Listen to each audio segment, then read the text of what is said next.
Fiji, Bharat से दूर एक छोटा भारत। इस पाठ में प्रशांत महासागर के दक्षिण पूर्व में स्थित छोटे छोटे द्वीपों के समूह फीजी में पनप रही भारतीय सभ्यता संस्कृति का सुंदर चित्र प्रस्तुत किया गया है। ब्रिटिश सरकार ने वर्ष 1879 में जिन भारतीय मजदूरों को इस द्वीप पर भेजा था, उन्होंने कठिन परिश्रम से गन्ने की खेती करते हुए भारतीय संस्कृति, सभ्यता और परंपरा को यहाँ की भूमि पर स्थापित किया। भारत की मिट्टी में कुछ अनूठापन है जो कई बाधाओं के बावजूद हमेशा महान आत्माओं का निवास एवं महान कार्यों की प्रेरणा भूमि रहा है। रविंद्रनाथ टैगोर। अब से 100 वर्ष से भी अधिक पूर्व की बात है। 1879 ईस्वी में ब्रिटिश सरकार द्वारा एक समझौते के अंतर्गत लगभग 500 भारतीय श्रमिकों को समुद्री जहाज में बैठाकर भारत से 10,000 मील दूर सुदूर पूर्व के एक देश में भेजा गया। जाने वाले श्रमिक जानते भी नहीं थे कि उन्हें कहां ले जाया जा रहा है। महीनों कष्टों से भरी थकान देने वाली, बीमार कर देने वाली यात्रा पूरी करके भारतीय श्रमिक फीजी पहुंचे थे और वहां ब्रिटिश साम्राज्य के अंतर्गत चीनी उद्योग को स्थापित करने में जी जान से जुट गए थे। शर्तबंदी प्रथा, जिसे एग्रीमेंट कहा जाता था, के अंतर्गत ये लोग गिरमिटिये, जो एग्रीमेंट से बना रूप है, कहलाने लगे। गिरमिट के कठोर दिनों में रामायण की चौपाइयों ने उन्हें साहस दिया। गिरमिट उनके लिए समर भूमि थी। अपने साथ वे भारतीय संस्कृति की धरोहर स्वरूप राम, कृष्ण, हनुमान, शिव आदि से संबंधित भजन, गीत आदि लेकर गए थे। दिन के कठोर श्रम से थकने के बाद रात को विभिन्न समूहों में वे इन्हें गाते थे और भारत से जुड़े रहते थे। सन 1916 तक 60,000 से अधिक भारतीय श्रमिक बनकर फीजी पहुंच चुके थे और उनमें से अधिकांश अपना गिरमिट काल समाप्त कर फीजी में ही बस गए थे। कौन जानता था कि ये अनपढ़ गंवार प्रवासी एक दिन फीजी के सम्मानित नागरिक होंगे। प्रशांत महासागर के दक्षिण पूर्व में सरोवर में खिले कमल के फूलों की तरह सैकड़ों छोटे द्वीप बिखरे पड़े हैं, जिनमें लगभग 343 द्वीपों के एक समूह को फीजी कहते हैं। हरे हरे नारियल के वृक्ष और सुनहले बालू से फीजी का तट घिरा हुआ है। फीजी में सौंदर्य बांटने में प्रकृति ने उदार हृदय का परिचय दिया है। फीजी की कुल जनसंख्या 6.25 लाख ही है, जिनमें भारतीय मूल के निवासियों की संख्या आधे से अधिक है। प्रवासी भारतीयों का इतना बड़ा प्रतिशत विश्व के किसी अन्य भाग में नहीं मिलता। 10 अक्टूबर 1874 को यह देश ब्रिटिश साम्राज्य का अंग बन गया था। ब्रिटिश उपनिवेश बनने से फीजी में शांति और व्यवस्था के युग का आरंभ हुआ। फीजी की अर्थव्यवस्था में गन्ने का विशेष महत्व है। बड़े पैमाने पर गन्ने की खेती होने लगी और चीनी मिलों की स्थापना हुई। शीघ्र ही यहाँ का चीनी उद्योग तेजी से प्रगति करने लगा, जिसकी नींव में भारतीय श्रमिकों का अपार श्रम लगा हुआ था। मातृभूमि से हजारों मील दूर लगभग असहाय स्थिति में रहकर उन्होंने गन्ने के खेतों को अपने खून पसीने से सींचा। आज फीजी एक स्वतंत्र देश है।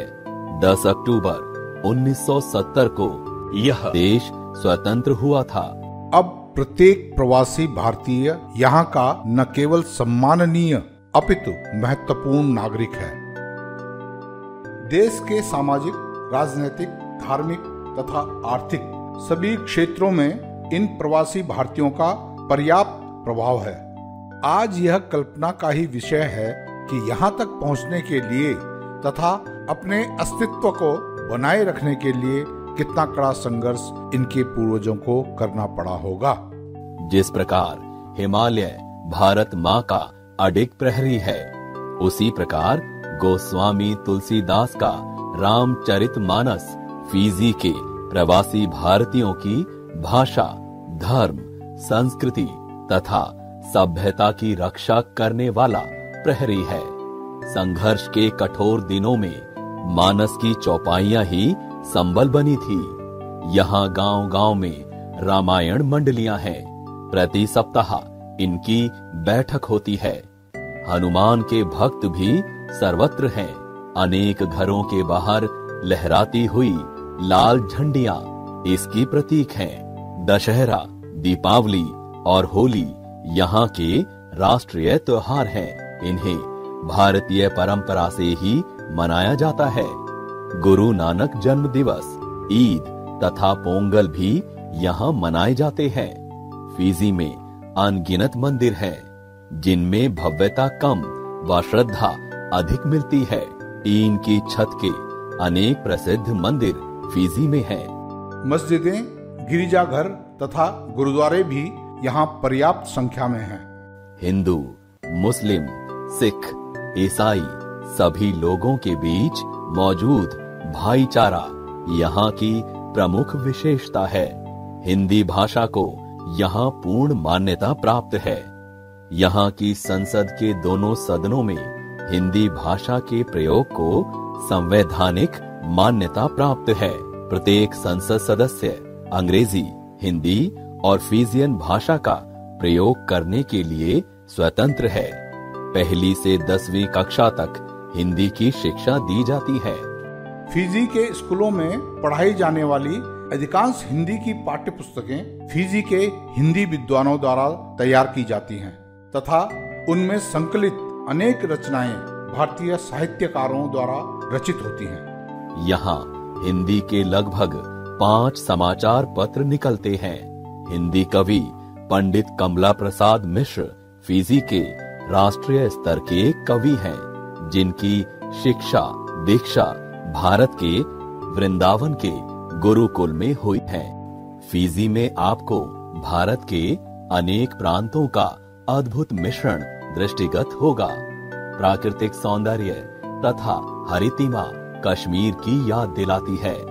पानी के किनारे नारियल के असंख्य पेड़ केरल की, फिजी निवासियों का पहनावा तमिल वासियों की, अल्लाह की गूंज राजस्थान की, कबीर तथा तुलसी के पदों की सेस्वर प्रतियोगिताएं उत्तर प्रदेश एवं बिहार की और राजधानी सुवा में मनाई जाने वाली मिस हाइबिस्कस सौंदर्य प्रतियोगिता गोवा की याद दिलाते हैं।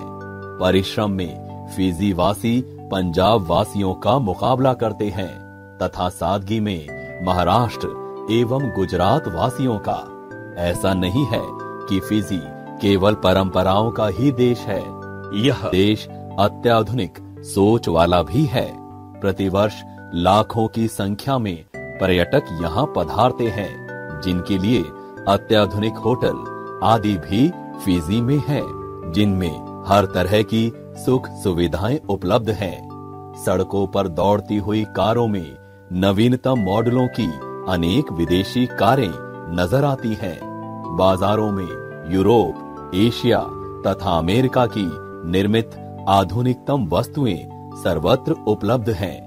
विज्ञापनों की शैली भी आधुनिक है। फिजी का नादी एयरपोर्ट विश्व प्रसिद्ध है। फिजी की अपनी विमान सेवा भी है। फिजी में यात्री रेलगाड़ी नहीं है, अपितु सर्वत्र रेल की पटरियां बिछी हुई हैं, जिन पर गन्ने से भरी ट्रॉलियां खेतों से चलकर विशालकाय चीनी मिलों तक पहुंचती हैं। समुद्री यात्रा के लिए मोटर बोट से लेकर जहाज तक सभी यहाँ उपलब्ध हैं। आम यात्री के लिए टैक्सी कार की सुविधाजनक व्यवस्था है। रंग बिरंगे वन, फूलों से लदी हुई डालियां, खुली हुई हरियाली के अतिरिक्त पर्यटकों के लिए अनेक दर्शनीय स्थल भी यहाँ मौजूद हैं, जिनका संबंध प्रकृति से ही है।